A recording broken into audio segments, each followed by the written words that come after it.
భర్తతో వాసవాంబ ప్రేమతో ఇట్లని పలికెనమ్మా.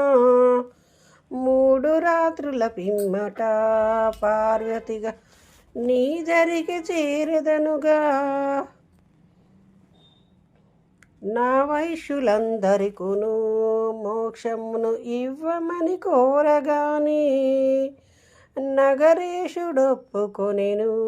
వెంటనే నందిపై వెడలెతాను.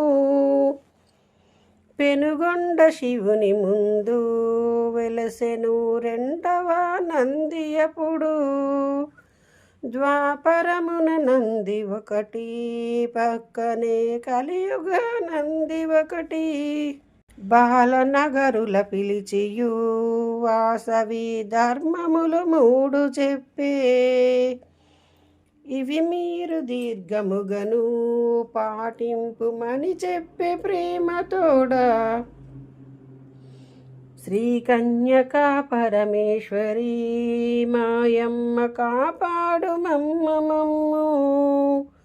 పుణ్యచారిత్రి నిన్ను నిరతమును పూజింతు మమ్మ మేము.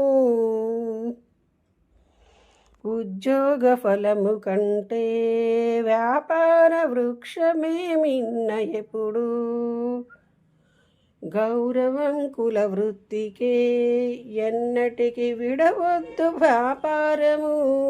వ్యాపార ప్రారంభము పూజింపు లాభాల గోత్రమెప్పుడు. లాభము 6 అనగానే కలుగును అధిక లాభం. వ్యాపార లాభంబుతో పాటింపవలయును ధర్మముగను. లాభలోపాపేక్షతో చేసినను విలువ నిలువదు సత్యము. త్రాసు తక్కెడరాళ్లను గజబద్ద కొలబద్ద నాగలియును. అరకశేరు పూజను చేయండి అంగడిల ప్రతినిత్యము. శ్రీ కన్యకా పరమేశ్వరి మాయమ్మ కాపాడు మమ్ము. పుణ్యచారిత్రి నిన్ను నిరతమును పూజింతు మమ్మ మేము. అన్యకులమున పెళ్ళియు వంశమున కపకీర్తి కలుగునెప్పుడు. వర్ణ సంకర దోషము బంధములు నిలువవు ఎల్లరకును. 3 రాత్రులు గడిచెను త్వరితముగా శుభ గడియ ఏ తెంచెను. రాజునకు శాపమొసగి వాసవి అగ్నిలో దూకెనమ్మా. గురువైన భాస్కరుండు బాలరను దగ్గరకు చేర్చుకొనెను.